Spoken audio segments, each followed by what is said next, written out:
কোরআনের ভাষ্য অনুযায়ী গুনাহ নিয়ে যদি আমরা মরি, গুনাহ করতে করতে দিলটা যদি নাপাক হয়ে যায়, এই নাপাক দিলে যদি আমাদের মৃত্যু হয়ে যায়, তাইলে সরাসরি জাহান্নাম। যদি আমরা দিলটারে গুনাহ থেকে পাক ও পবিত্র বানাইতে পারি বাবা, তাইলে যে দিলের মধ্যে কোনো গুনাহের নাপাকি থাকবে না, এমন দিল দেখে দেখে হাসরের ময়দানে আল্লাহ তাআলা বিনা হিসাবে জান্নাতের মালিকানা আমাদেরকে দান করে দিবেন। সুবহানাল্লাহ। এজন্য গুনাহ মুক্ত হওয়ার দরকার আছে না নাই? এখন আমরা আমাদের দিলগুলার গুনাহ থেকে পাক কিভাবে বানাবো? এ মুমিন শাহী এলাকার মুসলমান ভাই, এ পর্দার আড়ালের মা বোনেরা, এ নওজোয়ান যুবক, এ দাড়ি পাকা মুরব্বী বাবারা, দিল দিয়ে কথাগুলো বোঝার চেষ্টা করবেন। আল্লাহর পয়গম্বর বলেন দিল পরিষ্কারের কয়েকটা মেডিসিন আছে বাবা। আমাদের জামা কাপড়ে ময়লা লাগলে Surf Excel, Wheel powder, detergent powder দেয়া, সাবান সোডা দিয়ে আমরা আমাদের জামা পোশাকগুলা পরিষ্কার করি, ঠিক না বেঠিক? জোরে বলেন। ঠিক তদ্রূপভাবে গুনাহ করতে করতে যখন বান্দার দিলগুলা নাপাক হয়ে যায়, আল্লাহর পয়গম্বর বলেন নাপাক দিলগুলারে পাক বানানোর কিছু ওষুধ আছে, মেডিসিন আছে। তার মধ্যে আল্লাহর পয়গম্বর বেশ কয়েকটা কথা বলেছেন, তার মধ্যে 3টা আপনাদেরকে শোনায়া যায়। দিল পরিষ্কারের বিশেষ 3টা মেডিসিন আছে। কয়টা? জোরে বলেন। আর জোরে আঙ্গুল দেখায় বলেন, আঙ্গুল দেখায় বলেন সবাই কয়টা? আর জোরে সবাই উচ্চ করে দেখান, দিল পরিষ্কারের মেডিসিন কয়টা? এই নির্বাচনের ক্যাম্পাসের মতো জোরে জোরে বলেন কয়টা? আরো জোরে। জোর হইল না? হ্যাঁ, মন থাকবে ইনশাল্লাহ। এক লোক ওয়াজ শুনে বাড়ি গেছে, বউতে জিজ্ঞেস করছে হুজুর কেমন ওয়াজ করলো? বলে হুজুর খুব ফাটাফাটি ওয়াজ করছে, সেই ওয়াজ করছে। এখন বউতে ডাক দে বলে হুজুর এত সুন্দর ওয়াজ করছে, আমি তো সাংসারিক কাজের কারণে যাইতে পারলাম না, তাহলে কি ওয়াজ করছে একটু আমার বলো, 2-4টা কথা আমি একটু শুনি। এখন এই লোকটা বলে ওয়াজ তো খুব সুন্দর করছে, কি ওয়াজ করছে তা তো কইতে পারো না। তার মধ্যে এই লোকটা ওয়াজ শুনছে, কিন্তু ওয়াজ বাড়ি পর্যন্ত নাই, ওয়াজ প্যান্ডেলের মধ্যে রাইখে গেছে, ঠিক না বেঠিক? এখন কি আপনারা ওয়াজ প্যান্ডেলের মধ্যে রাইখে যাবেন না বাড়ি পর্যন্ত নিবেন? এই জন্য আমার সাথে কথা বলবেন, রাজি আছেন তো ইনশাল্লাহ? তাহলে দিল পরিষ্কারের মেডিসিন কয়টা বাবা? আরো জোরে বলেন কয়টা? তার মধ্যে আল্লাহর পয়গম্বর 1 নম্বরে বলেন জিক্রুল্লাহ। বেশি বেশি আল্লাহর নামের জিকির করা। বান্দা যত বেশি জিক্রুল্লাহর আমল করবে, যত বেশি আল্লাহরে ডাকবে, বান্দা যত বেশি পড়বে সুবহানাল্লাহ, বান্দা যত বেশি পড়বে আলহামদুলিল্লাহ, বান্দা যত বেশি পড়বে আল্লাহু আকবার, বান্দা যত বেশি পড়বে লা ইলাহা ইল্লাল্লাহ। এই জিক্রুল্লাহর মাধ্যমে যখন বান্দা আল্লাহরে ডাকতে থাকবে, বান্দা যত বেশি আল্লাহরে ডাকবে, তো বান্দার দিলগুলা গুনাহ থেকে তত বেশি পাক ও পবিত্র হতে থাকবে। সুবহানাল্লাহ বলেন। আবার জিকিরকারীর মর্যাদা হাসরের ময়দানে কেমন হবে বাবা? আল্লাহর পয়গম্বর বলেন হাসরের ময়দানে ওই মানুষগুলার কষ্ট করে জান্নাতে যাওয়া লাগবে না, যারা জিক্রুল্লাহর ইবাদতের মাধ্যমে দুনিয়াতে যারা তাদের জিহ্বাটারে তরতাজা রাখবে বাবা, হাসরের ময়দানে ওই লোকের সম্মানে আল্লাহ তাআলা জান্নাতের 8টা দরওয়াজা বান্দার জন্য খুলে দিবেন। জান্নাতের 8 দরজা থেকে জিক্রুল্লাহর ইবাদতকারী বান্দা বান্দিরে ডাকতে থাকবে, আসেন আসেন আমার ভিতর দিয়ে প্রবেশ করেন। জিক্রুল্লাহর ইবাদতকারী আমলকারী বান্দা বান্দিরা সেদিন হাসতে হাসতে আল্লাহর জান্নাতের গেট দিয়া প্রবেশ করবে। আলহামদুলিল্লাহি ওয়া কাফা ওয়া সালামুন আলা ইবাদিহিল্লাযীনা ইসতাফা।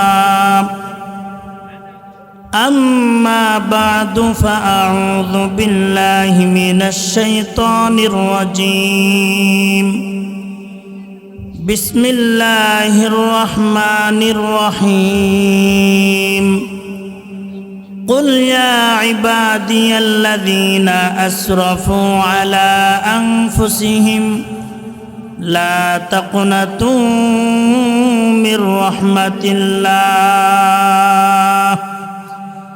إن الله يغفر الذنوب جميعا إنه هو الغفور الرحيم صدق الله العظيم وقال رسول الله صلى الله عليه وآله وسلم التائب من الذنب كمن لا ذنب له رواه ابن ماجه أو كما قال النبي عليه الصلاة والسلام وقال تعالى في شان حبيبه إن الله وملائكته يصلون على النبي يا أيها الذين آمنوا صلوا عليه وسلموا تسليما সকলে দুরূদ শরীফ পাঠ করি আল্লাহুম্মা সাল্লি আলা মুহাম্মাদিন ওয়া আলা আলি মুহাম্মাদ কামা সাল্লাইতা আলা ইব্রাহিম ওয়া আলা আলি ইব্রাহিম ইন্নাকা হামিদুম মাজিদ আল্লাহুম্মা বারিক আলা মুহাম্মাদিন ওয়া আলা আলি মুহাম্মাদ كما باركت على إبراهيم وعلى آل إبراهيم إنك حميد مجيد بلغ العلا بكماله كشف الدجى بجماله حسنت جميع خصاله صلوا عليه मिटा दो अपनी हस्ती को अगर कुछ मर्तबा चाहो मिटा दो अपनी हस्ती को अगर कुछ मर्तबा चाहो के दाना खाक में मिलकर गोले गुलजार होता है बलगल उला बिकमालिही कशफत दुजा बिजमालिही हसनत जमीउ खिसालिही सल्लु अलैहि अल्हम्दुलिल्लाह मोमिन शाही সহিলা উত্তরপাড়া জামে মসজিদের উদ্যোগে এবং যুব সমাজের উদ্যোগে আয়োজিত আজ 27শে ডিসেম্বর 2025 শনিবার বার্ষিক ওয়াজ ও দোয়ার মাহফিলে উপস্থিত আকাশের নক্ষত্রের চাইতেও দামি দামি হযরত উলামায়ে কেরাম উপস্থিত আছেন। অত্র অঞ্চলের সবচাইতে মুরব্বী আলেম দ্বীন আজকের এই মাহফিলের সম্মানিত সহসভাপতি হযরত মাওলানা আবুল কাসেম সাহেব দামাত বরকাতুহুম, আমার পাশে উপস্থিত আপনাদের অত্র এলাকার রত্ন সন্তান, আপনাদের কলিজার টুকরা, সাভারের বড় একটি মসজিদের খতিব জনাব হযরত মাওলানা মুফতি জয়নাল আবদিন সাহেব দামাত বরকাতুহুম সহ উপস্থিত বিভিন্ন মহল্লা থেকে আগত তিনদার ইমানদার মুমিন মুসলমান ভাইরা, পর্দার অন্তরালে আমার আবেদা জাহেদা শাকেরা, সম্মানিতা মা ও বোনেরা, আল্লাহ সুবহানাহু ওয়া তাআলার দরবারে অসংখ্য অগণিত শুকর যে আল্লাহ তাআলা এই কনকনা শীতের রজনীতে আরামের বিছানা পরিত্যাগ করে আরামের ঘুমকে বিসর্জন দিয়ে কোরআনের মহব্বতে কোরআনের মাহফিলে লম্বা সময় বসে এই মজলিসে আসার এবং বসার তৌফিক দান করেছেন। এজন্য সকলে দিল থেকে শুকর আদায় করি। সকলে জবান খুলে আওয়াজ করে পড়ে আলহামদুলিল্লাহ। এই মাহফিল আসতে পেরে আপনারা খুশি না বেজার? আর হুজুর আওয়াজ করে বলেন খুশি না বেজার? অল্প কিছু আলোচনা হবে, এরপরে মুরব্বীদের জন্য দোয়া হবে। এখানে আমরা যারা আছি মোটামুটি সবারই মায়ের বংশ থেকে, বাবার বংশ থেকে অনেক আপনজন মুরব্বীরা চলে গেছে। সকল মুরব্বীদের জন্য দোয়া হবে। মুরব্বীদের জন্য দোয়া করা পর্যন্ত থাকবো তো ইনশাআল্লাহ? শেষ মোনাজাত পর্যন্ত সবাই থাকতে রাজি আছেন ইনশাআল্লাহ? কে কে শেষ মোনাজাত পর্যন্ত থাকবেন না? মোটামুটি কয়েকজন আছে। আল্লাহ, জোশের সাথে হাত উঠায় ফেলছি। এখন বুঝা শুনে বলেন, একটু শুরুতে পরীক্ষা নিয়ে নিলাম কতটুকু খেয়াল করে শুনবেন। এই জন্য কোন জায়গায় সুবহানাল্লাহ, কোন জায়গায় আলহামদুলিল্লাহ বুঝা শুনে বলার দরকার আছে না নাই? এই জন্য শেষ মোনাজাত পর্যন্ত কে কে থাকবে আল্লাহর দুইটা হাত উঠায় দেখাই।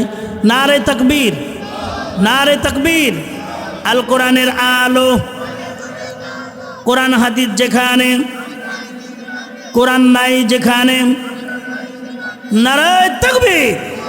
হাত নামান। আল্লাহ সবাইকে কবুল মঞ্জুর করেন, সবাই বলেন আমিন।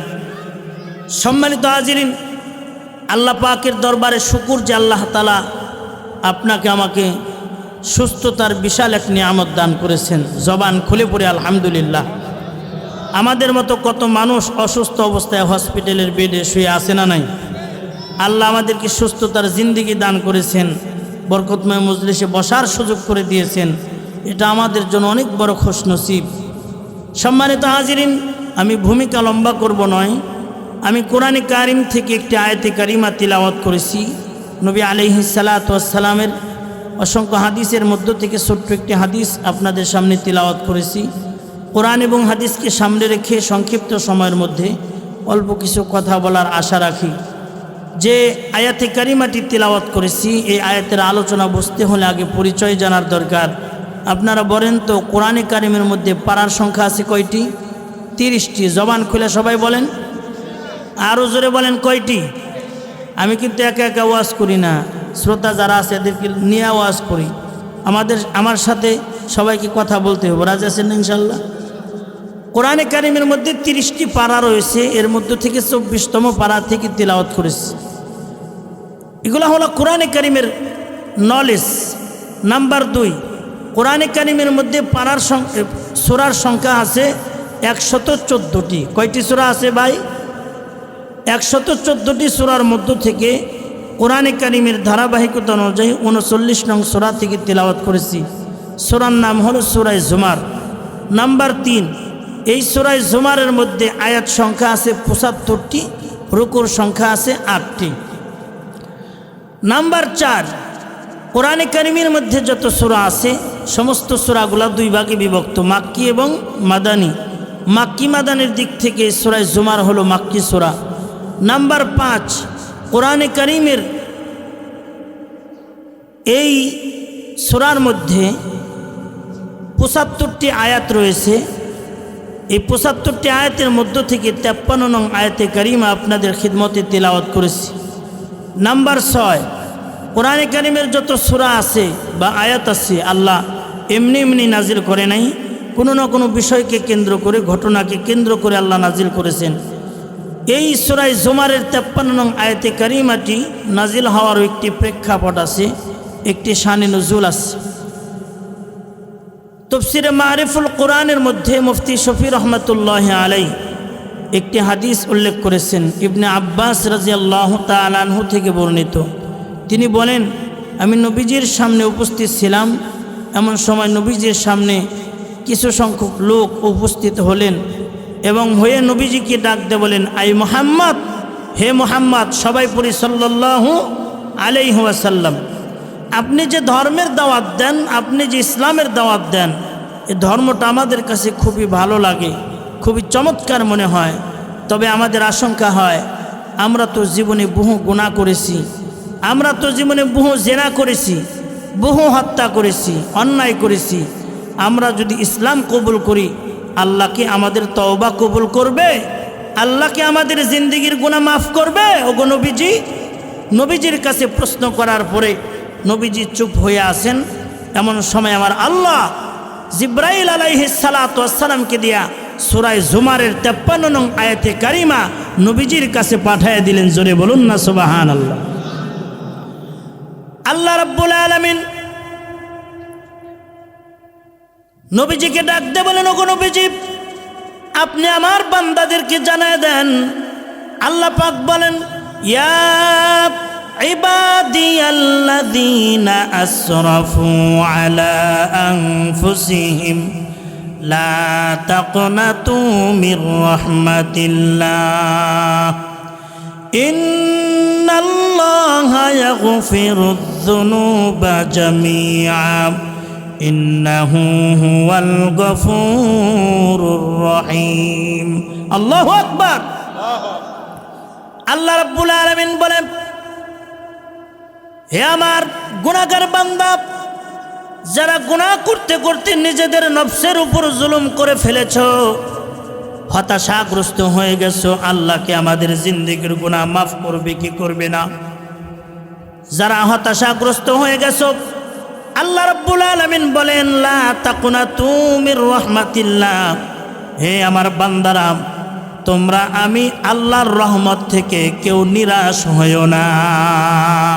আল্লাহু আকবার বলেন, ইন্নাল্লাহা ইয়াগফিরুয যুনুবা জামিআ, নিশ্চয় আল্লাহ তাআলা গুনাহসমূহের ক্ষমাকারী, ইন্নাহু হুয়াল গফুরুর রহিম, নিশ্চয় তিনি ক্ষমাশীল এবং দয়ালু। আয়াতে কারিমা নাজিল হয়ে গেল।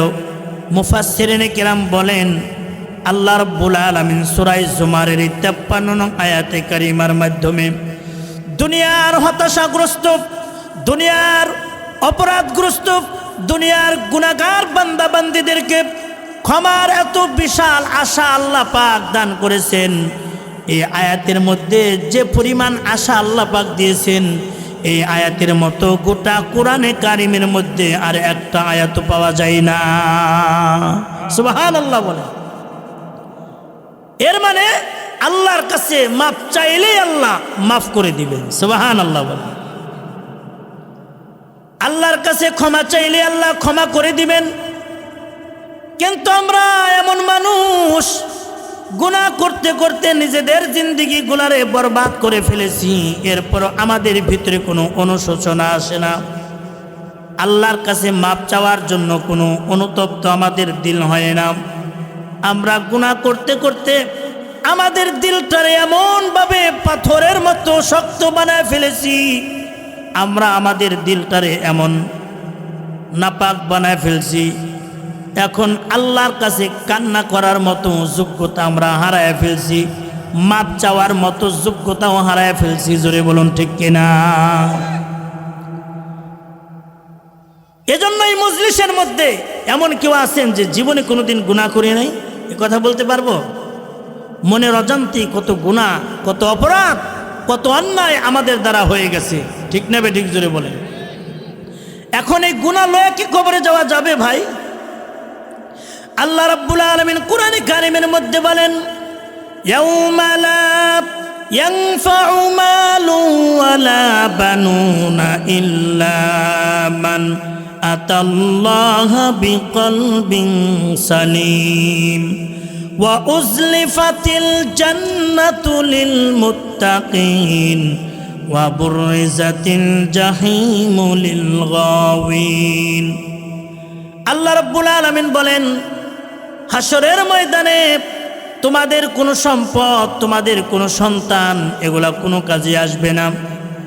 বাবারা, সাধারণত মানুষ দুনিয়ার জমিনের মধ্যে দুই কারণে আসমানের মালিক আল্লাহরে ভুলে যায়। কয় কারণে? জোরে বলেন, আর জোরে বলেন, কয় কারণে? তার মধ্যে এক নাম্বার কারণ হলো মানুষ দুনিয়ার মহব্বত, দুনিয়ার ধন ও সম্পদের মহব্বতে আসমানের মালিক আল্লাহরে ভুলে যায়। জোরে বলুন ঠিক কিনা? দুই নম্বরে সন্তানের মহব্বতে মানুষ আল্লাহকে ভুলে যায়। আল্লাহ রাব্বুল আলামিন বলেন, এই দুনিয়ার সম্পদ, দুনিয়ার সন্তান, এগুলো কোনো কাজে আসবে না হাসরের ময়দানে। তবে সন্তানটা যদি নেক সন্তান হয় বাবা, নেক সন্তানের মাধ্যমেও আখিরাতে উপকার পাওয়া যায়। সন্তানটা যদি নেক সন্তান না হয়, তাহলে এই সন্তানের মাধ্যমে, এই সম্পদের মাধ্যমে হাসরের ময়দানে বান্দার কোনো উপকার হবে না, বান্দার কোনো উপকারে আসবে না। আল্লাহ রাব্বুল আলামিনের পরে বলেন, তাহলে কোন জিনিসটা উপকারে আসবে? আল্লাহ এরপরে বলেন ইল্লা মান আতাল্লাহা বিকলবিন সালিম, তবে যারা পরিষ্কার পরিচ্ছন্ন দিল লয়া, পরিষ্কার পরিচ্ছন্ন অন্তঃকরণ নিয়ে যারা হাসরের ময়দানে উঠবে, যাদের দিলের মধ্যে কোনো গুনাহ থাকবে না, গুনাহ মুক্ত দিল লয়া যারা আদালতে কিবরিয়ায় উঠবে, আল্লাহ পাক গুনাহ মুক্ত দিল দেখে বিনা হিসাবে জান্নাত দান করে দিবেন। সুবহানাল্লাহ বলেন। গুনাহ মুক্ত দিল তো বিনা হিসাবে জান্নাত, আল্লাহু আকবার বলেন। আর গুনাহযুক্ত দিল তো বিনা হিসাবে জাহান্নাম। আমরা কি জান্নাতে যাইতে চাই না জাহান্নামে যাইতে চাই? আর হুজুরে বলেন, কে কে জান্নাতে যাইতে চাই? হাত উঠায় দেখাই। আল্লাহ আমাদের সবাইকে কবুল করেন, সবাই বলেন আমিন। হাত নামান। তাইলে জান্নাতে যাইতে হলে এ দুনিয়ার জমিন থেকে গুনাহ থেকে আমাদের সবাইকে পাক ও পবিত্র হয়ে তারপরে মরতে হবে, ঠিক কিনা ভাইরা আমার? আল্লাহ রসুল বলেন হাদিসে পাকের মধ্যে, প্রত্যেকটা মানুষের দেহের মধ্যে একটা গোস্তের টুকরা আছে, এই গোস্তের টুকরাটা যদি পাক হয়ে যায় তাহলে পুরা মানুষটাই পাক। সুবহানাল্লাহ বলেন। আর এই গোস্তের টুকরাটা যদি নাপাক হয়ে যায় পুরা মানুষটাই নাপাক।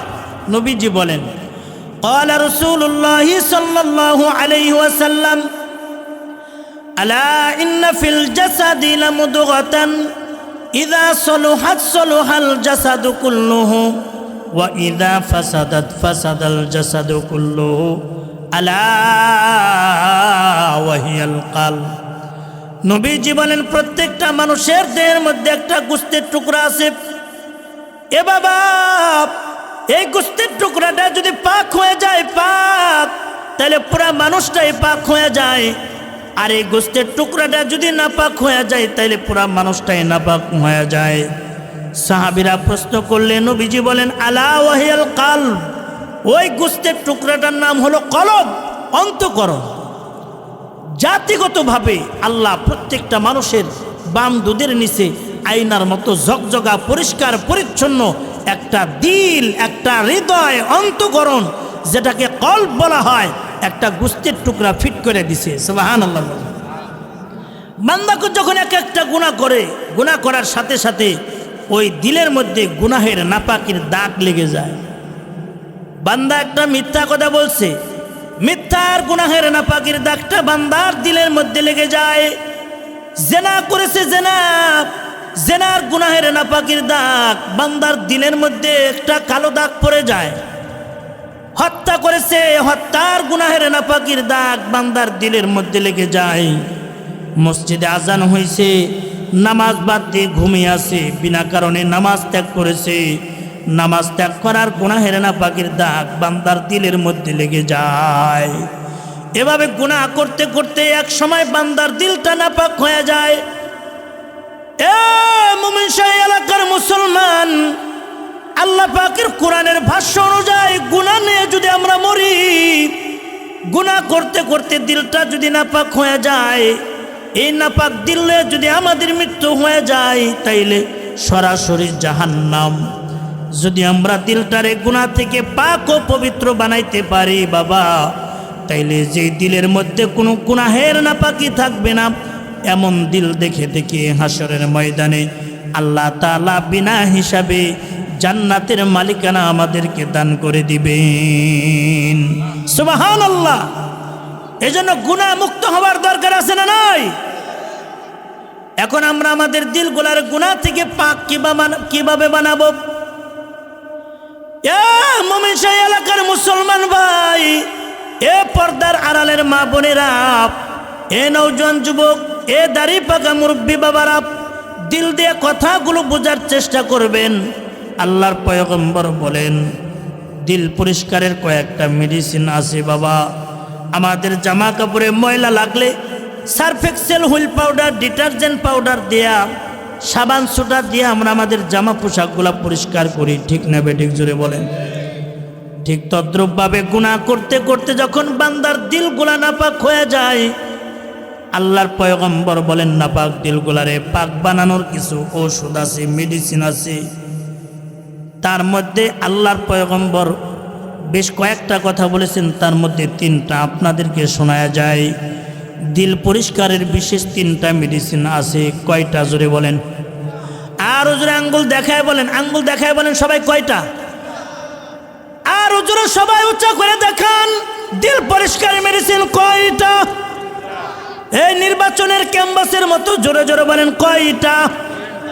আরো জোরে, জোর হইল না? হ্যাঁ, মন থাকবে ইনশাল্লাহ। এক লোক ওয়াজ শুনে বাড়ি গেছে, বউতে জিজ্ঞাসা করছে হুজুর কেমন ওয়াজ করলো? বলে হুজুর খুব ফাটাফাটি ওয়াজ করছে। সেই ওয়াজ করছে। এখন বউতে ডাক দে বলে হুজুর এত সুন্দর ওয়াজ করছে, আমি তো সাংসারিক কাজের কারণে যাইতে পারলাম না, তাহলে কি ওয়াজ করছে একটু আমার বলো, 2-4টা কথা আমি একটু শুনি। এখন এই লোকটা বলে ওয়াজ তো খুব সুন্দর করছে, কি ওয়াজ করছে তা তো কইতে পারো না।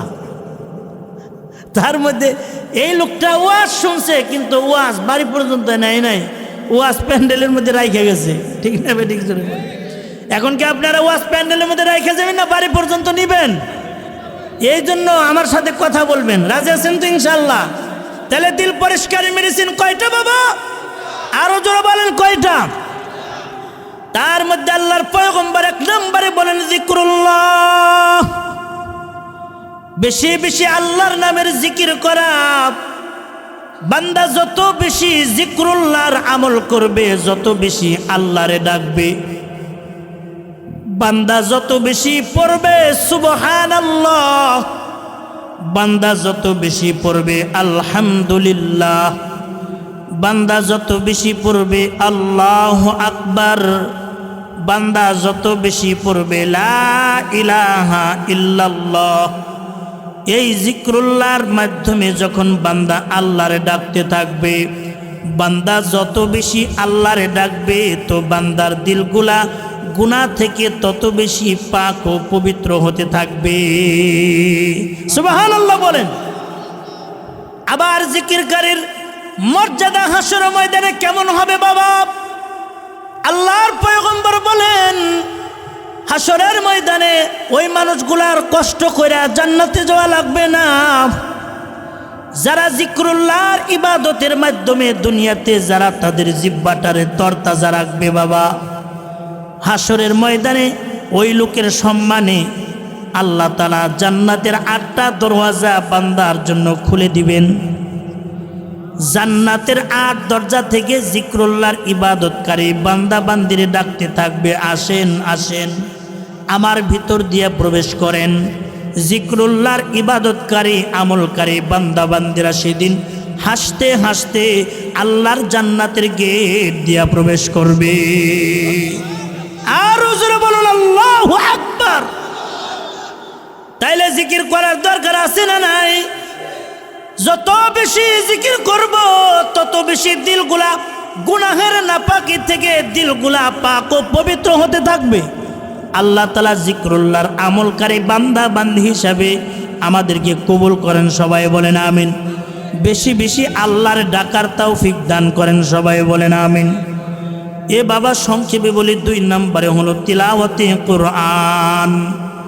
2 নম্বরে দিল পরিষ্কারের 2 নম্বর মেডিসিনের নাম হলো তিলাওয়াতে কোরআন।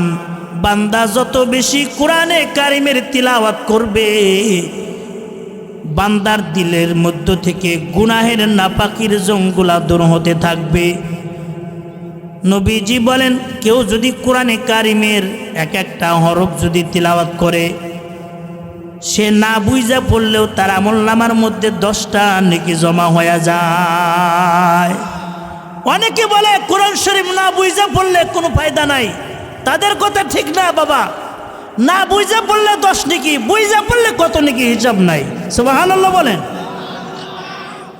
আল্লাহর পয়গম্বর বলেন, যে ব্যক্তি কোরআনে কারিমের তিলাওয়াত করলো, সে যেন স্বয়ং আসমানের মালিক আল্লাহর সাথে কথা বললো। জোরে বলুন সুবহানাল্লাহ। কোরআন কার বাণী? জোরে বলেন কার বাণী? কোরআন কার কথা? আল্লাহর কথা। যে ব্যক্তি কোরআনে কারিমের তিলাওয়াত করলো, সে যেন আল্লাহর সাথে কথা বলল। আল্লাহর পয়গম্বর বলেন, আফদলুল ইবাদাতি তিলাওয়াতুল কোরআন। নফল যত ইবাদত আছে বাবা, নফল সকল ইবাদতের মধ্যে কুরআনে কারিমের তিলাওয়াত হলো সর্বোত্তম ইবাদত। জোরে বলুন সুবহানাল্লাহ।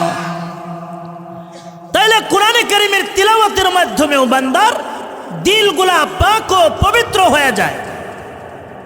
3 নম্বরে হলো খাঁটি তওবা। 3 নম্বরে কি জোরে বলেন? 3 নম্বরে হলো খাঁটি তওবা। খাঁটি তওবার মাধ্যমেও বান্দার দিলগুলা পাক হয়ে যায়। গুনাহ করতে করতে যখন দিলগুলা না পাক হয়ে যায় বাবা, কেউ যদি খাঁটি তওবা করে, আল্লাহর কাছে যদি খাঁটি তওবা করে, খাঁটি তওবার মাধ্যমেও বান্দার দিলগুলা পাক হয়ে যায়। গুনাহের নাপাকিগুলা আস্তে আস্তে পরিষ্কার হয়ে যায়, দিলগুলা পাক ও পবিত্র হয়ে যায়। এ বাবা, খাঁটি তওবা এটা আবার আলাদা জিনিস। তওবা সাধারণ তওবা করলে চলবে না, তওবা কবুলের আবার 3টা শর্ত আছে। জোরে বলুন সুবহানাল্লাহ। তওবা কবুলের সাধারণত 4টা শর্ত, তার মধ্যে গুরুত্বপূর্ণ হলো 3টা শর্ত। কয়টা? জোরে বলেন। তার মধ্যে 1 নম্বরে গুনাহ ছেড়ে দেওয়া। 1 নম্বর কি? জোরে বলেন, আরো জোরে বলেন, পিছনের ভাইরা বলেন। 1 নম্বরে কি? 2 নম্বরে গুনার প্রতি লজ্জিত হওয়া। 2 নম্বরে। 3 নম্বরে ভবিষ্যৎ জিন্দেগিতে এই গুনাহ আর কোনোদিন করব না, এই পণ এবং প্রতিজ্ঞা করা। আর আরেকটা আছে, যদি জীবনে বান্দার হক মেরে থাকেন তাহলে বান্দার হকগুলা আদায় করে দেওয়া। 3টা গুরুত্বপূর্ণ শর্ত, তার সাথে বান্দার হক। এই শর্তগুলা মাইনা যদি কেউ, এই শর্তযুক্ত তওবা যদি কেউ করে যদি আল্লাহরে ডাক দেয়, আল্লাহ তাআলা বান্দার ডাকে সাড়া দিয়া তার জিন্দেগির সব গুনাহগুলি মাফ করে দেন। সুবহানাল্লাহ বলেন। তাইলে তওবা কবুলের শর্ত আবার কয়টা? দিল পরিষ্কারের মেডিসিন কয়টা মনে আছে? তওবা কবুলের শর্ত কয়টা? মন থাকবো ইনশাআল্লাহ। ভাইয়ের আমার, বন্ধুরা আমার, এই 3টা শর্তযুক্ত তওবা করে কেউ যদি নিজের জিন্দেগির গুনাহ ছেড়ে দিয়া, গুনার প্রতি লজ্জিত হইয়া ভবিষ্যৎ জিন্দেগিতে আর এই গুনাহ কোনোদিন করবে না করে কেউ যদি আসমানের মালিক আল্লাহর যদি একটা ডাক দিয়া ফেলে, আল্লাহ তাআলা বলে, আমি আল্লাহরে ডাক দিতে দেরি, আমি আল্লাহ বান্দার জিন্দেগির গুনাহ মাফ করে বান্দার দিলটারে পাক ও পবিত্র বানাইতে 1 সেকেন্ডও দেরি করি না। কিন্তু আমরা তো আল্লাহরে ডাকতে জানি না বাবা। এই জমিনের মধ্যে যারা আল্লাহরে ডাকছে, আল্লাহ অবশ্যই তাদের ডাকে সাড়া দিয়েছেন। আল্লাহু আকবার বলেন। আমরা কিন্তু আল্লাহরে ডাকতে জানি না। আল্লাহরে যদি ডাকতাম তাইলে আল্লাহ অবশ্যই আমাদের ডাকে সাড়া দিত। ঠিক না বেঠিক? ডাকার মতন ডাকলে খোদায় কেমনে শোনে না, বলেন না? ডাকার মতন ডাকলে খোদায় কেমনে শোনে না। একটু জবান নাড়ায় বলেন না, ডাকার মতন ডাকলে খোদায় কেমনে শোনে না। এক ডাকিছেন ইব্রাহিম নবী,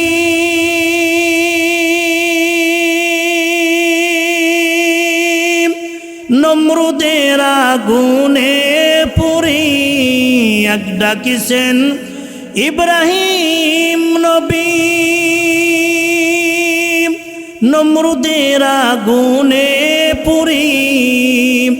আগুন হইল ফুল বাগিচা। আল্লাহু আকবার।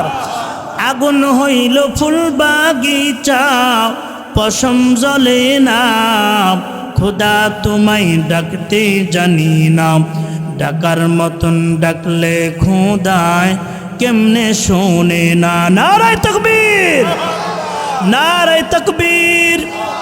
এ বাবা, আল্লাহরে যদি কেউ মনে প্রাণে বিশ্বাস করে নিজের জিন্দেগির গুনাহ মাফ করানোর জন্য আল্লাহর কাছে কেউ যদি ক্ষমা চায়, আল্লাহ অবশ্যই বান্দার ডাকে সাড়া দিয়ে বান্দারে ক্ষমা করে দেয়। আল্লাহ গভীর রাত্রিতে 7ম আসমান থেকে 1ম আসমানে আইসা বান্দারে ডাকতে থাকে, এ কোন গুনাহগার বান্দা বান্দি আছো, গুনাহ করতে করতে নিজের জিন্দেগিটারে বরবাদ বানায় ফেলেছো, আমি আল্লাহর কাছে মাফ চাও, আমি আল্লাহ তোমাদের জিন্দেগির গুনাহগুলি মাফ করে দিব। কিন্তু আমরা এমন মুন্নি মুখারাম আমরা কম্বল গায়ে দিয়া যত ফজরের শেষ রাত্রিতে আল্লাহ এসে ডাকে, আর আমরা কম্বল গায়ে দিয়ে শেষ রাতে আরো বেশি করে পেঁচায় পুষায় ঘুমাই যাই। ঠিক না বেঠিক জোরে বলেন? ভাইয়ের আমার, বন্ধুরা আমার, যে কোন মূল্যই হোক গুনাহ লয়ে কিন্তু কবরে যাওয়া যাবে না বাবা। গুনাহ থেকে নিজের পাক ও পবিত্র বানায়া তারপরে মরতে হবে। মরার আমাদের সবাইকে কিন্তু মরতে হবে। এ বাবা আসার সিরিয়াল আছে, যাওয়ার কিন্তু কোনো সিরিয়াল নাই। আল্লাহর পয়গম্বর বলেন, তোমরা তো সবাই মরে যাইবা, তবে মারা যাওয়ার পরে তোমাদের আমল করার কোনো সুরত থাকবে না। মরার পরে সব আমলের দরওয়াজা বন্ধ হয়ে যায়, কিন্তু 3টা আমল মরার পরেও বাকি থাকে। জোরে বলুন সুবহানাল্লাহ। তার মধ্যে আল্লাহর পয়গম্বর বলেন 1 নম্বরে হলো সদকায়ে জারিয়া। জীবদ্দশায় মসজিদ মাদ্রাসা প্রতিষ্ঠার কাজে, দ্বীনি কল্যাণমূলক কাজে নিজের ঘাম জড়ানো পয়সা থেকে আপনারা আর্থিক সহযোগিতা করেছেন। আপনার টাকায় মসজিদ হয়েছে, আপনার টাকায় মাদ্রাসা হয়েছে। মসজিদে আপনি 1000 টাকা দান করেছেন, 100 টাকা দিয়েছেন। মসজিদে 5000 10,000 টাকা দান করেছেন। কিয়ামত পর্যন্ত এই মসজিদে মানুষ আল্লাহর কদমে সেজদা দিবে। একটা পথিক গিয়ে মসজিদে নামাজ পড়ল, সাথে সাথে ওই নামাজের সওয়াবটা, আল্লাহর ওই বান্দার নামাজটা আল্লাহর দরবারে কবুল হোক আর না হোক, মসজিদে জামাতের সাথে নামাজ হয়, কবুল হোক আর না হোক, কেউ যদি আল্লাহর ঘর মসজিদে দান করে থাকে বাবা, তাইলে ওই মসজিদে যত মানুষ নামাজ পড়বে, ওই নামাজের একটা অংশ সওয়াবের অংশটা সাথে সাথে ওই দানকারী বান্দা বান্দির আমল নামার মধ্যে পৌঁছায়া যায়। আর জোরে বলুন আল্লাহু আকবার। 1 নম্বরে হলো সদকায়ে জারিয়া, 2 নম্বরে হলো উপকারী ইলম। যেমন আমাদের এই যে পাশে হযরত মাওলানা আবুল কাসেম সাহেব দামাত বারাকাতুহুম, হযরত একজন আলেম হয়েছেন, ওনার হাতে গড়া। এই যে আমার বাম পাশে মুফতি জয়নাল আবদিন সাহেব, ইতিপূর্বে আরও কয়েকজন আলেম এখানে বয়ান করেছেন, সবাই হজরতের ছাত্র। হুজুর একজন আলেম হয়েছেন, এর মাধ্যমে ইলমের ধারাবাহিকতা, এই যে হজরত, এর মাধ্যমে আরও হাজার হাজার ছাত্র তৈরি হইতেছে। ইলমের ধারাবাহিকতা কিয়ামত পর্যন্ত চলতে থাকবে। আর জয়নাল এই আবুল কাসেম সাহেব হুজুর যদি মারা যায়, কিয়ামত পর্যন্ত সব এই ইলমের যত আমল আছে, ইলমের ধারাবাহিকতা কিয়ামত পর্যন্ত চলতে থাকবে। এর সওয়াবগুলো কবরে বসে বসে কিয়ামত পর্যন্ত পাইতে থাকবে। সুবহানাল্লাহ। ইলমের ধারাবাহিকতা এটা কিয়ামত পর্যন্ত থাকবে। এজন্য উপকারী ইলম এটা হলো সদকায়ে জারিয়া। 3 নম্বরে হলো নেক সন্তান বাবা। 3 নম্বরে কি জোরে বলেন? এই জমিনের মধ্যে কেউ যদি একটা নেককার সন্তান যদি রাইখা যাইতে পারি, নেক সন্তানের মাধ্যমেও কবরে বসে বসে কিন্তু উপকার পাওয়া যায়। নেককার সন্তানগুলো জমিনের মধ্যে বসে বসে কোরআন পড়ে, নামাজ পড়ে, দান সদকা করে, হাত উঠায়া যখন আল্লাহর কাছে চোখের পানি ফেলে ফেলে বাবার জন্য মায়ের জন্য দোয়া করবে, আল্লাহ তাআলা সন্তানের দোয়ার বরকতে মা বাবার কবরের আযাবগুলো মাফ করে দিবেন। জোরে বলুন সুবহানাল্লাহ। নেক সন্তান, ওই সন্তানকে নেক সন্তান বলা হয় যেই সন্তান মা বাবার মৃত্যুর পরে চোখের পানি ফেলে ফেলে তাদের জন্য দোয়া করে। সুবহানাল্লাহ বলেন। এজন্য বাবা, নেক সন্তান যদি জমিনে রাখতে পারি তাহলে দুনিয়াতেও কল্যাণ, আখিরাতেও কল্যাণ। ঠিক না বেঠিক জোরে বলেন? আর যদি বদকার সন্তান যদি জমিনে রাখি তাহলে দুনিয়াতেও কষ্ট, আখিরাতেও কষ্ট বাবা। তাহলে নেককার সন্তানের মাধ্যমে দুনিয়াতেও শান্তি পাওয়া যায়, আখিরাতেও শান্তি পাওয়া যায়। সুবহানাল্লাহ বলেন। একটা ওয়াকিয়া বলে আমি আমার আলোচনা শেষ করে দিব বাবা। এজন্য নেককার সন্তান এটা একটা নিয়ামত। নেককার সন্তান যাদের ঘরে আছে এটা একটা নিয়ামত। নেককার সন্তানের মাধ্যমে দুনিয়া এবং আখিরাতে কল্যাণ পাওয়া যায়। মুমিন শাহী এলাকার মুসলমান ভাই, এ পর্দার আড়ালের মা বোনেরা, এ নওজোয়ান যুবক ভাইরা, দাড়ি পাকা মুরব্বী বাবারা, দিল দিয়ে কথাগুলো বোঝার চেষ্টা করবেন। নেককার সন্তান এর গুণ হলো, নেককার সন্তানগুলো মা বাপ বুড়া হয়ে গেলে, মা বাপ বয়স্ক হয়ে গেলে, নেককার সন্তানগুলো কোনোদিন মা বাবার সাথে বেয়াদবি করে না। ঠিক না বেঠিক জোরে বলেন? নেককার সন্তানগুলো মা বাবা অসুস্থ হয়ে গেলে তাদের চিকিৎসার ব্যবস্থা করে, তাদের খাওয়ায় পড়ায়, মত পর্যন্ত তাদের খিদমত করে। জোরে বলুন ঠিক কিনা? আর বদকার সন্তানগুলোর সিফত হইল এরা একটু বড় হয়ে গেলে আস্তে আস্তে মা বাপ থেকে আলাদা হয়ে যায়, মা বাপরে খাওয়ায় না, পড়ায় না, তারা অসুস্থ হয়ে গেলেও তাদের খোঁজ খবর রাখে না। ঠিক নেবে ঠিক? এ বাবা, মা বাবা একটা দামি সম্পদ। মা বাপ যদি হারায় যায়, মা বাবার সাথে কেউ যদি খারাপ আচরণ করে, এ আমার মুসলমান ভাইয়েরা, মা বাবার সাথে কেউ যদি খারাপ আচরণ করে এই জমিনের মধ্যে, তাইলে দেখবেন মরার আগের দিন হলেও আল্লাহ তাআলা তারে এই মা বাবার সাথে খারাপ আচরণ করার শাস্তি দিয়া তারপরে তার মৃত্যু দিবে। মা বাবার বদদুয়ার ফল এটা আল্লাহ জমিনেই দেখায় নেয়। এ বাবা, একটা ওয়াকে আপনাদেরকে শোনায় দেই। আল্লাহর এক বান্দা নওজোয়ান যুবক মসজিদে আসছে নামাজ পড়ার জন্য। মসজিদে আইসা নামাজ পড়তেছে, কিন্তু আল্লাহর বান্দা চাদর গায়ে দিয়া তারপরে নামাজ পড়তেছে। ইমাম সাহেব লক্ষ্য করে দেখলো এই লোকটা নামাজ পড়তেছে, কিন্তু হাত বাঁধে, কিন্তু চাদরের ভিতর থেকে হাত বের করে না। এ বাবা, পুরুষের নামাজের নিয়ম হলো চাদরের ভিতর থেকে হাত বের কইরা তারপরে কান পর্যন্ত হাত উঠানো। এটা হলো সুন্নত তরিকা। চাদরের ভিতর থেকে মহিলারা হিজাবের ভিতর থেকে হাত বের করবে না। মহিলাদের নামাজের নিয়ম হলো হিজাবের ভিতর থেকে হাত বাঁধবে। ইমাম সাহেব লক্ষ্য করে দেখে নওজোয়ান যুবক বারবার নামাজ পড়তেছে, চাদরের ভিতর থেকে হাত বের করে না। নামাজ শেষ হয়ে গেল, নওজোয়ান যুবককে ইমাম সাহেব ডাকলেন। ডাকার পরে ডাক দিয়ে বলে, যুবক রে, তুমি বারবার নামাজ পড়তেছো, আমি লক্ষ্য করে দেখলাম তুমি চাদরের ভিতর থেকে হাত বের করো না, ব্যাপার কি? আল্লাহর বান্দা নওজোয়ান যুবক ডাকতে বলে, হুজুর, আমি যদি চাদরের ভিতর থেকে হাত বের করি, আমার হাতের মধ্যে এমন পরিমাণ দুর্গন্ধ, এত পরিমাণে দুর্গন্ধ, আমার হাতের দুর্গন্ধে মসজিদের মধ্যে কেউ নামাজ পড়তে পারবে না। ডাক দে বলে, তোমার হাতের দুর্গন্ধ কি হয়েছে? ডাক দে বলে, হুজুর, আমার হাতের মধ্যে পছন্দ হয়ে গেছে, আমার হাতটা পয়সা গেছে হুজুর, আমার হাতটা এরকমভাবে আমার হাতের মধ্যে কিরা দইরা গেছে।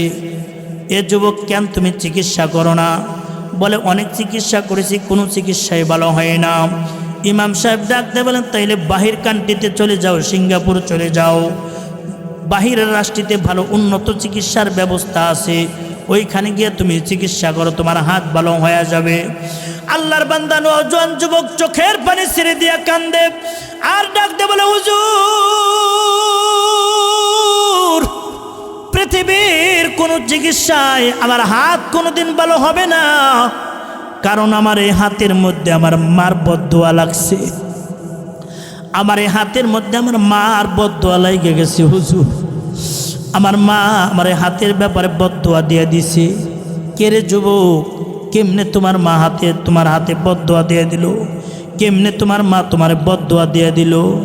ডাক দে বলে, হুজুর, আমি আমার হাত দ্বারা আমি আমার মার উপর আক্রমণ করেছিলাম, আমি আমার এই হাত দ্বারা আমার মাকে থাপ্পড় মেরেছি হুজুর, আমার এই হাত দ্বারা আমি আমার মাকে একটা ঘুষি দিয়া জমিনের মধ্যে ফেলে দিয়েছি হুজুর। আমার মা আমার এত কষ্ট করে বড় করেছে। ঘটনা সংক্ষেপ, আল্লাহর বান্দা ডাক দে বলে, হুজুর, ছোট্টবেলায় আমার জন্মের পরে আমার আব্বার ইন্তেকাল হয়ে যায়।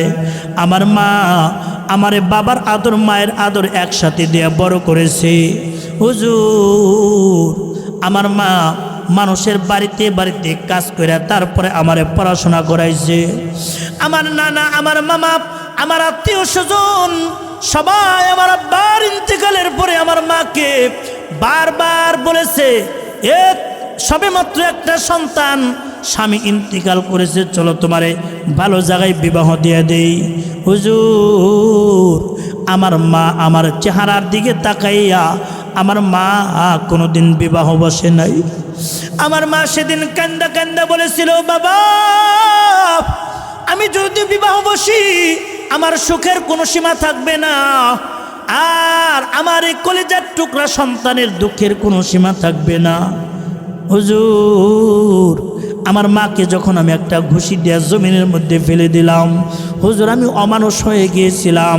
আমার মা সেদিন ডাক দেয় বলে, বাবা তোর চেহারার দিকে তাকাইয়ে আমি আমার জীবনটারে কোরবানি করে দিয়েছি। আমি তোর সুখ শান্তির কথা চিন্তা কইরা বাবারে আমি আমার জীবনের সব সুখ শান্তি কোরবানি করেছি, কোনোদিন বিবাহ বসে নাই। তোর সুখ শান্তির কথা চিন্তা কইরা আজকে তুই আমার উপরে আক্রমণ করলি। যা যা যে হাত দিয়ে তুই আমারে মারলি, তোর এই হাতটাকে আমি আল্লাহর কাছে সফরদ করে দিলাম। হুজুর আমি এমন অমানুষ হয়ে গিয়েছিলাম, আমার মা বদদুয়া দেওয়ার পরে আমি একটাবারের জন্য মার কাছে মাপ চাওয়ার জন্য যাই নাই। আমি আমার মার সাথে একটাবারের জন্য মাপ চাইতে যাই নাই। কিছুদিন পরে আমার মার ইন্তিকাল হয়ে গেলে, আমার মার ইন্তিকালের পরে আমার হাতের মধ্যে একটা ফোড়া হয়ে গেল। একটা ফোড়া থেকে আরও দুইটা, দুইটা থেকে তিনটা, তিনটা থেকে চারটা, এইভাবে পুরা হাতের মধ্যে ফোড়া হইয়া এক পর্যায়ে আমার হাতটা পচে গেল। আমার হাতের মধ্যে কিরা ধরে গেছে হুজুর। আমার হাতের গোস্তগুলা এখনো পর্যন্ত কিরাই কামড়ায় কামড়ায় খায়। আরে মুমিন সেই এলাকার যুবক, দুইটা হাতে ধইরা বলি, দুইটা পায়ে ধইরা বলি, এখনো পর্যন্ত অনেকের ঘরে মা জীবিত আছে, অনেকের ঘরে বাবা জীবিত আছে। খবরদার খবরদার, ওই মা বাবার সাথে কোনোদিন বেয়াদবি করা যাবে না। মা বাবার সাথে যদি খারাপ আচরণ করি, বাবা যদি একটাবার যদি মন থেকে বদদুয়া দিয়ে ফেলায়, তাইলে কিন্তু কোনো রেহাই নাই। মরার আগের দিন হলেও ওই মা বাবার বদদুয়ার প্রতিফল কিন্তু আল্লাহ জমিনের মধ্যেই দিয়ে দিবে। এজন্য এই মজলিসের মধ্যে অনেকে আছেন, অনেকের মা চইলা গেছে, অনেকের বাবা চইলা গেছে। এই মজলিসের মধ্যে কার কার মা বাবা দুইজনের একজন চইলা গেছে? হাত উঠায় দেখাই। দুইজনের একজন, যে কোনো একজন চইলা গেছে, হাত উঠায় দেখান। আহারে ওগো আসমানের মালিক আল্লাহ, তোমার কত বান্দার মা বাবা চইলা গেছে, হাত নামান, হাত নামান। এই মজলিসের মধ্যে অনেকের মা বাপ জীবিত আছে, মত পর্যন্ত তাদের খেদমত করব, বলেন ইনশাআল্লাহ। আর হুজুরে বলেন না ইনশাআল্লাহ, আর হুজুরে বলেন ইনশাআল্লাহ। এ নওজোয়ান যুবক, একটা কথাই বলে যাই, মা বাবার চাইতে দামি সন্তান কিন্তু এই পৃথিবীর জমিনের মধ্যে আর কেউ নাই।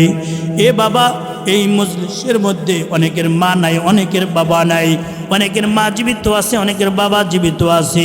মা বাবার সুস্থতার জন্য, মা বাবার নেক হায়াতের জন্য আপনাদের কাছে আমি উদারত আহ্বান জানাবো। যাদের মা বাপ চলে গেছে, বাবা মা বাবার কবরটাকে আল্লাহ তাআলা যেন জান্নাতের বাগান বানিয়ে দেয়। যেই মা যেই বাবা আমাদের কল্যাণের জন্য, আমাদের সুখ শান্তির জন্য মা বাবা সব কিছু করে এখন তারা অন্ধকার কবরে চলে গেছে। এজন্য মা বাবার কবরটাকে আলোকিত করার জন্য নেক মায়ের কোন নেক সন্তান আছেন, আল্লাহর ঘর মসজিদের জন্য আমি আপনাদের কাছে একটু হাত বাড়ায় দিলাম। আল্লাহর ঘর মসজিদের জন্য আপনাদের কাছে একটু হাত বাড়ায় দিলাম। আপনারা সবাই সম্মিলিতভাবে আল্লাহর ঘর মসজিদের জন্য সহযোগিতা করবেন তো? বলেন ইনশাআল্লাহ। কে কে করবো? হাত উঠায় দেখায়। আল্লাহর ঘর মসজিদের খেদমত করব, আল্লাহর ঘর মসজিদের সহযোগিতা করব, সবাই বলেন ইনশাআল্লাহ। আর হুজুরে বলেন ইনশাআল্লাহ। হাত নামান, হাত নামান। এই মজলিসের মধ্যে আমি একজন লোক দেখতে চাই, আল্লাহর ঘর এই সুহিলা উত্তরপাড়া জামে মসজিদের জন্য আল্লাহর কোন নেক মায়ের নেক সন্তান আছেন যে আমি 10,000 টাকা মসজিদের জন্য দিব, আমি 5,000 টাকা দিব, আমি 20,000 টাকা দিব, আমি 2,000 টাকা দিব, যার যার সামর্থ্য অনুযায়ী। এই মসজিদের মধ্যে মা বোনদের প্যান্ডেলে অনেক মা বোনেরা আছেন, অনেকের স্বামী চলে গেছে,